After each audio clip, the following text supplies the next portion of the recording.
I'm curious how many times you've picked up your phone today without meaning to. It's rarely for a good reason. You reach for it in the same way people used to reach for a pen or a glass of water, absent-mindedly, as if your hands have their own schedule. Sometimes it's to check the time, and you emerge 10 minutes later having learned 3 completely unrelated facts and forgotten the original question. What's odd is how normal this feels. No one thinks of themselves as particularly attached to their phone. It's just there. On the table, in your pocket, next to your bed like a tiny glowing roommate who never sleeps and always has something to say. Somewhere along the way, the phone stopped being a tool and started being something else. This was the strongest relationship I'd ever had. Not strong in the healthy sense, strong in the we've been through everything together sense. A committed, unwavering, all-consuming bond. A deeply codependent, slightly invasive relationship built on constant communication and an almost impressive lack of boundaries. We spent every waking hour together, and unfortunately, several sleeping ones. And I knew it needed to end. For weeks, I wrestled with the decision, going back and forth, justifying why we should stay together. Maybe I just need boundaries, maybe a little space would help.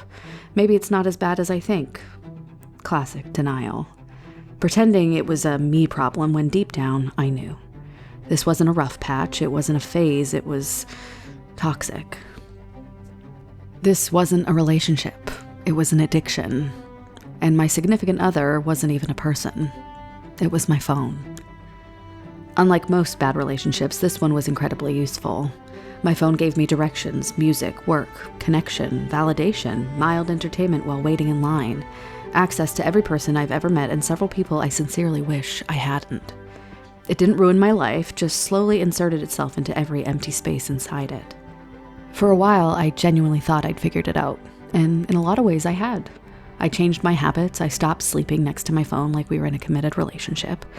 I turned off notifications, I stopped carrying it from room to room like it contained my life force. I put boundaries in place, real, actual boundaries. And honestly, it helped. A lot. The doom scrolling slowed down, my attention span started functioning again. I could sit through a movie without simultaneously researching the cast, reading reviews, and accidentally learning about someone's divorce halfway through. I started feeling present and intentional, more like a person and less like an open browser tab. The relationship became healthier, less obsessive and all-consuming, which is why this next part is annoying. Because even after all of that, there was still a part of my brain orbiting the thing. Not constantly, but enough. Enough that I noticed it. The boundaries were still technically there, but they became flexible. The app blockers got easier to override. The intentional checking slowly turned back into grazing. I'd unlock my phone to answer one message, and before I knew it, it was dark outside. And the frustrating part was that none of this felt serious enough to justify concern. That's what makes phone addiction so strange. If someone told you they lost 2 hours a day to a slot machine, everyone would panic. But if you lose 2 hours a day to your phone, people call that normal. I kept telling myself I had it under control because technically, compared to before, I did. But I noticed something uncomfortable returning, the inability to leave empty space alone. Every lull in the day started getting filled automatically again, waiting in line, walking somewhere. The phone reinserted itself so gradually that I barely noticed it happening. Until one day I realized, once again, I was reaching for it without even deciding to. How much time and energy I was spending trying to outsmart a device specifically designed to keep me using it. Every system worked, right up until I was tired, or bored, or lonely, or avoiding something. Which, unfortunately, is most of the human experience. And that's when I became interested in a different approach. I know what this sounds like. I don't think smartphones are evil. I don't think social media is ruining civilization. I'm not about to disappear into the woods and start churning my own butter. But I do think there's a difference between managing a habit and removing the temptation entirely. And after spending the better part of a year trying to outsmart my own phone, I got curious what would happen if I simply used a different one.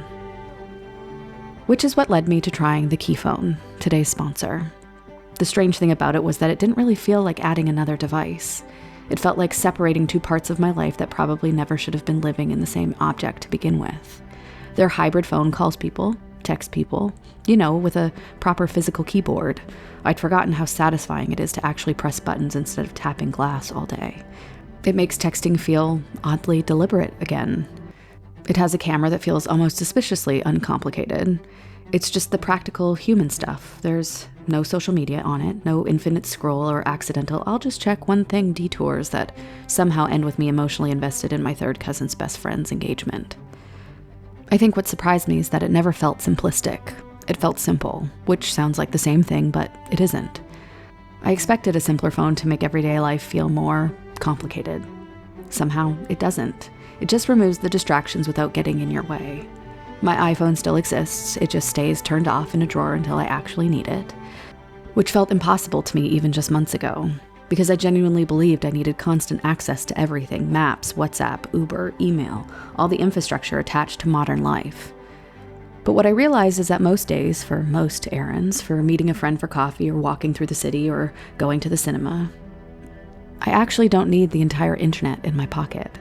I just needed to stop panicking about the possibility of being briefly unreachable. So now my iPhone functions much more like a tool I use intentionally instead of an object permanently attached to my nervous system. And the key phone became the thing that exists in the in-between parts of my life. The phone I grab on the way out the door, unless it's late at night and I need an Uber. The phone I use to call my friends when I'm running late because, honestly, calling suddenly feels easier than texting again. The phone beside my bed, especially after watching a scary movie I absolutely had no business watching alone. The phone that doesn't turn checking the weather into an hour of unconscious scrolling. Because when the thing in your pocket can't endlessly feed your attention, your brain stops expecting it to. And honestly, the first few weeks were strange. I kept feeling the absence of stimulation, like I'd forgotten something important somewhere. Which, I guess I had. I'd forgotten what it felt like to stand in a queue without immediately trying to escape my own brain. And honestly, I don't even think the biggest difference has been productivity or focus or any of the things people usually promise when they talk about changing their relationship with technology. It's just attention. My attention feels like it belongs to me again. And I think that's the part I misunderstood for a long time. I kept treating the phone like the problem when really it was the proximity, the permanence of it, the fact that life today encourages this idea that every thought, every feeling, every tiny moment of boredom should immediately be interrupted by something glowing. And once that interruption disappears, you start noticing how much of yourself rushes back in. Not in some magical, spiritually enlightened way. Honestly, at first it was mostly inconvenient. I had to relearn how to be bored again. Which sounds ridiculous until you realize boredom used to be where most of your life actually happened. Conversations started there, ideas, daydreaming, entire childhoods existed there. Unfortunately, with very little supervision. I'd forgotten how quickly the brain rushes to fill every quiet second with input. And at first, the silence felt almost itchy. I'd reach for my phone automatically and realize there was nothing there to escape into. No algorithm waiting to hand me a slightly more stimulating thought. Just my own mind, which, frankly, isn't always a relaxing place to be. But after a while, the urge softened. It didn't disappear, it just stopped feeling so automatic. Because I started realizing how many times I wasn't actually looking for information or connection or entertainment. I was looking for interruption, a tiny escape hatch from boredom, discomfort, uncertainty, loneliness, awkwardness, any moment where my brain had to sit still long enough to notice itself. The phone had become a way to leave my life for a few seconds at a time. And the problem is that if you do that often enough, you start missing the texture of your own days in very ordinary ways. You stop noticing things. A conversation continues for 3 seconds longer than it should because someone checked a notification mid-sentence. A walk disappears because you spent the entire thing consuming other people's thoughts instead of having your own. An entire evening fragments into tiny disconnected moments because your attention keeps leaving the room and coming back slightly disoriented. It's difficult to explain how much of our lives happen within these partial states of attention. We're rarely fully anywhere anymore. And I don't say that judgmentally because I still do it too. Constantly. Everyone does. The infrastructure of modern life practically requires a baseline level of permanent accessibility now. You can't really disappear. There's always another message, another update, another tiny glowing reminder that somewhere else is happening all the time. Which I think is why people defend their phone so emotionally. Because it doesn't feel like a device anymore. It feels like access to people, relevance to the world itself. And giving any part of that up, even temporarily, feels strangely similar to being left out. But I think that's also what made all of this feel unexpectedly important to me. For the first time in years, my attention started feeling like something I actually owned again. enough to notice how unusual it's become to experience a moment without immediately trying to optimize, document, share, respond to, or escape from it.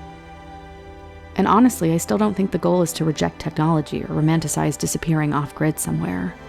I just think there's probably a meaningful difference between using a phone as a tool and carrying around a machine specifically designed to interrupt your thoughts whenever they begin slowing down. Because eventually you realize the real cost was never just the time. It was the gradual loss of your ability to simply be where you are. And once you notice that, it becomes surprisingly difficult not to notice it everywhere.